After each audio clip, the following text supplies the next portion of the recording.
Okay, Grace just told me going to In-N-Out at 12 is weird. Wait, why? Oh, because you only go. I thought you were going at 10:30. She goes at the other 12. I thought you were going at 10:30. Wait, more people go at the other 12. It's true. At 12 midnight? a.m. What's wrong with going at 10:30 in the morning? Brunch. Seems wild to Hey, have okay, an you know the In-N-Out burger I've for been lunch- starting for every brunch. day with steak breakfast. It's been awesome, y'all. I'm all about it. There's nothing wrong with burgers in the morning, steak in the morning. That's good for you.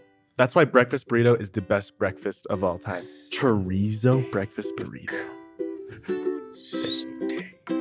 Protein. Welcome to this. Can we start over? No. Let's keep it. No, that keep was it. good. That was keep good. it. That was good. That was good. Keep it. That'll be funny. Keep it. I think that's the weirdest Keep going. thing that's happened. They love it. They love it. Welcome to This is Kingdom. This is Grace. This is Talon. This is TJ. This is Keep it going. Keep it going. my voice cracked. TJ is in some kind of mood right now. Hollis, you need to read this. The talk we are reading this week and talking about is In the Path of Their Duty by Elder David A. Bednar. All right, y'all. I just want to tell you about the man that I want to be like when I grow up. And I grew up in his ward. His name's Brother Moon, Len Moon. And he just was an old man in our ward. And he just was good to the core. He served in the Air Force. So I'm like, oh, that's good. For like, I'm a kid. I'm like, oh, that's cool. You know, like he's a baller. And we were signed to home teaching. My dad was like, honestly, my dad's the one who taught me how to minister because he ministered before ministry was even a thing. And we'd go to his house all the time. And I wouldn't say much. Like I was pretty quiet. I'd kind of just sit there and zone out for most of it. But every single time, like he would make me feel so good about myself. And like, I didn't feel like I was that good of a kid, but he made me feel like I was top notch every single time. And every single Sunday he'd be there and he'd be helping with chairs, like putting them up, taking them down.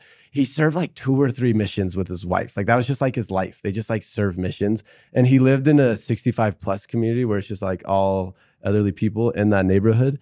And he was the go-to man. Like anytime something broke down or anytime somebody needed help or anytime somebody needed anything, he was the man that they would call. And that's just the way that he lived his life. Like his life was service. And I think the reason that's the guy I want to be when I grow up is because there was never like big awards given to him. There was never like anything flashy or like these big callings or anything. He was just a man who did good day after day without seeking any recognition. And I'm like, that's who I want to be. I love that. And I love that. So when Elder Bednar gave this talk, thinking about that talent is like, I feel like when Elder Bednar gave this talk, he just took everyone in the church that's kind of like that man and like the ones that like all of us who are just trying to do good and maybe it doesn't, not all the biggest blessings come all at once and maybe we don't always feel super hyped about all these, you know, the good things we're doing. And he just took all of us people and he just gave us a big hug. That's literally was my thought. I was like, Elder Bednar just gave the whole church a big hug with his talk. All he was doing was praising those who feel maybe a little forgotten, maybe feel like their efforts aren't enough, maybe feel like whatever, but they just keep going and they keep trying to keep the commandments and they're trying to walk in covenant relationship. He just took him and gave him a big hug. And I was like, what a message from one of the boldest apostles. And it's so comforting to know that if they're supposed to say what Jesus would say, and that means if Jesus was here, he would take all these people feeling this way. Give him a big old hug. Well, this is his exact quote, and I love it. When he's talking about people who do good and maybe don't get recognition, this is what he said. He says, I love you, I admire you, I thank you, and I commend you. And I'm like, those are tender words from an apostle of like, man, you are the people that we need. Like those people who do good without anything in return. Like you are the people we need. I've been watching my roommate. She's my very best friend in the whole entire world. I just simply am obsessed with her. Over the past, I would say like 3 months, a lot of people that are really close to her have been going through really, really, really difficult things. And I have seen her give her entire life to help them. And anytime they need something, she is the first one to say she will go. And she might have other plans, and then they ask her to hang out, and she will drop everything so she can go with them. It's not even a question in her mind. She just instantly knows she will go. And a couple nights ago, I walked up to her room, and she was just crying so, so hard. And it was kind of weighing on her, I think. And I didn't say much. And it was just kind of, that's how the night ended. But I remember thinking, God knows how much she's trying. and he sees the effort. And most people in the world, when you're trying so hard and you're trying to do so many important and good things and you're trying to bless so many lives, most of the time it feels like everyone looks at you and they say, you're giving 60% to every aspect of your life. And then you go home and you kneel down and you tell God, I have been giving you 130%. I have been giving you everything. And everyone looks at me like I'm giving 60% and I am failing and I am doing a horrible job. And I love when the prophet said the Lord loves effort, because I wish that I could just think in my head, the Lord does not love perfection and he does not love fill in the blank, but he does love trying. He loves when you try. And when you feel like the whole entire world is seeing 60% and, oh, it doesn't look like you're doing a great job in your life right now and everything seems to be falling apart and you're not really putting your all like you used to. God sees the 130%. And I think he would just look at you and say, no, I love effort. I love that you're trying, and your trying is enough because you actually really are just trying, and that's perfect for me. I love that. You're doing a great job. And I think that there's some moments that we just need to look at people and we need to say, I see that you are trying, and that is plenty. You are doing so good. I see the 100% when everyone else only sees the 30%. Mm-hmm. Some people just need that. I love that. It really reminds me that I feel like there are so many people out there that are doing good every single day and they feel like no one is watching. They are doing good, they're doing the right thing, and they feel like it's amounting to nothing. And this really reminds me of little high school boy Hollis. Like, growing up, I was a natural people pleaser. Everything I did, I wanted other people's approval. I wanted other people to like me. If I did something and other people didn't like it, I wouldn't like it. If I did something good and other people didn't see it, I'd be like, wait, that's a waste of time. Why would I do something that other people wouldn't see? You know, because we just love that feeling. And I listened to your story, listen to Elder Bednar's talk, I listened to you talk about your roommate. And one thing that I feel like is common throughout all of these stories is who they place their confidence in. If we place our confidence in people and their approval, we will be sad every single time. We will always feel like we're not doing enough because we are always seeking other people's attention. But if we are placing our confidence in God, we can know without a matter of doubt that we are doing enough because we have placed our confidence in God, a being who sees us. Because it is so sad to place our confidence in imperfection. When you start placing your confidence in perfection, I think that's when you can feel the magic happen. There's this part in 3rd Nephi when Jesus is teaching that's so interesting to me, that he says, those who do things publicly have their reward. Their reward is that people see them doing good, right? And he says, those who do good in secret will be rewarded publicly. And I thought a lot about, like, what is that public reward? And I just feel like when you go about doing good in secret, God is going to bless you with meaning. He's going to bless you with purpose. He's going to bless you with connection. He's going to bless you with real fulfillment. And sometimes I think so much we seek that validation from other people. We seek to be seen. That's a reward. Like, that's something. That fulfillment that comes when you just seek to do good in private is so much sweeter. Like, it's so much better. Yeah, it's so interesting because I feel like there's certain talks that kind of hit for those kind of like the prodigal sons out there. You know what I mean? And I got love for my prodigal sons. That was me, right, in high school.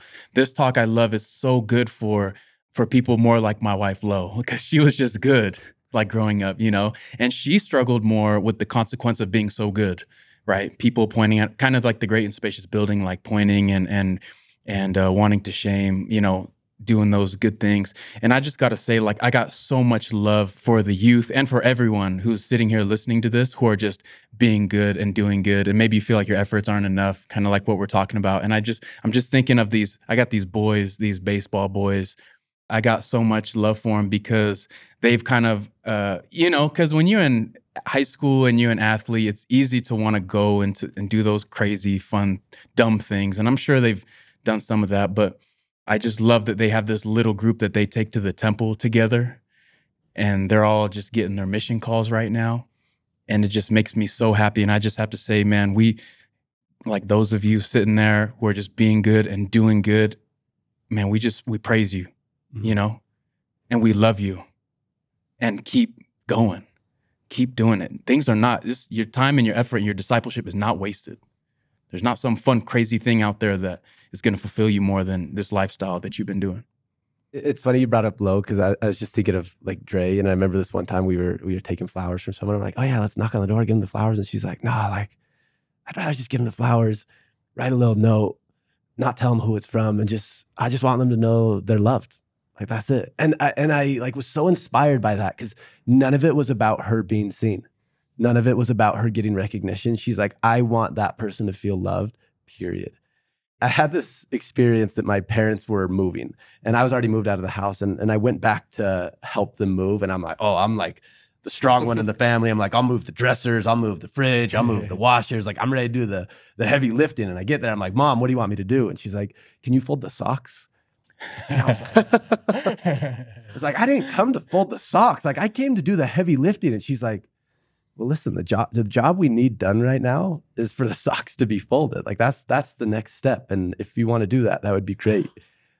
And I think sometimes I want these like big, glorious like jobs that are like seen and like strong, you know what I mean? But it's like, sometimes the job God has for us is folding the socks. And that is just as needed. It's just as helpful. And it just makes me want to be the person. It's like, yeah, whatever the calling is, whatever the opportunity to help is, like big or small, like I'll fold the socks. I'll do the little thing. I think sometimes we fall in love with the product rather than the process. Like I know so many people like, I want to go to law school. I want to go to med school because I want to be a doctor. I want to be a lawyer. And then they get mad respect for those people. I love that. Do your thing. But when they get there, the process is what's hard. Like, wait, I actually hate this. I don't want this. And I've talked to some friends recently who are like, that's why I dropped out of law school. That's why I dropped out of med school, because I fell in love too much with what I thought I was going to get in return. I was like, maybe we should fall in love more with the process, fall in love more with the action, instead of thinking, oh, I'm going to be this so people can see. What if I'm doing this because I know who I'm doing it for? I know I'm doing this for God, and that's enough for me. So falling in love more with folding socks, you know, falling in love with the little things, because that is what will actually help us. It's not the end product. I have to just yell at this. I know there's someone sitting here, and I just need to yell at you for a second, someone that's listening. And I think there's maybe a youth here that feels like that you've been doing good and you've been preparing, and then your friend gets called to be the leader of your youth group. You know, I don't know what they're called anymore, but the president of whatever. And maybe you've been putting in the work and you feel like you're ready for the leadership role, and then you don't get it. And maybe you're a little bit frustrated because maybe you had a sibling or a friend or someone in your group that has certain achievements and they're doing certain things in the kingdom, and you feel like you're not doing that much. And I just have to say, I just need to yell at you and just say, you are right where you need to be. God has you right where you need to be. And your group needs you, your quorum needs you, your family needs you. You are right where God needs you to be, and He has a plan for you. And He has a purpose in your journey right now. All my words fall short. I got nothing new. How could I express all my gratitude? I could sing these songs as I often do, but every song must end, and you never do. So I throw up my hands and praise you again and again, 'cause all that I have is a hallelujah, hallelujah. And I know it's not much, but I've nothing else fit for a king except for a heart singing hallelujah, hallelujah.